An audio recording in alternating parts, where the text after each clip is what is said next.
Open your shaded eyes, Sheeple people. Ford says that it's unacceptable that the asylum seekers and refugees are sleeping in church basements and an empty bank. What about the Canadian citizens that are sleeping on the bare ground outside the churches and the empty banks? Or living in tents in the parks and under our bridges and viaducts like some medieval trolls? I guess that must be acceptable.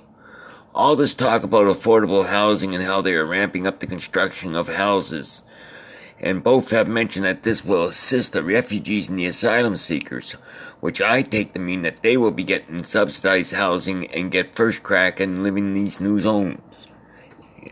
Show me one of our fellow homeless citizens that can afford to purchase a house. If they could, they would not be sleeping on our sidewalks or in our parks. What they need to do is stop catering to the wealthy, refugees, and asylum seekers and start construction on affordable apartments for our homeless. Again, I ask you, Sheeple, what is wrong with all of us? Do you not see the seniors and youth alike on our streets? Do you not see how broken and depressed they are? I'm not saying to forget about the refugees and asylum seekers. However, I certainly notice that they are occupying 50% or more of our shelters, and some have the blessing to be sleeping indoors. I certainly notice that they and their supporters are getting media coverage of their protests and receiving promises of first priority to housing. The only media coverage that I see regarding our homeless is reporting how many of them there are and how miserable their existence is. I see reports of city workers destroying their tents and all their belongings. I see reports concerning the high number of overdoses and violence. On the Danforth, I see with my own eyes numerous middle-aged and elderly souls that are empty shells of their former self. Across the city, I see numerous poor souls who are suffering from various mental disorders, illnesses, and breakdowns. Yet no one is actually doing anything for these Canadians, our fellow citizens. You can build 1 million houses, and all those people will still be sleeping on our streets. Why don't we just gather them all together and put them on trains or in trucks and drive them way up north and then kick their broken asses into the wild of the forest and wish them well? Mind you, before we truck them out, let's destroy their belongings, shave their heads, and starve them even more.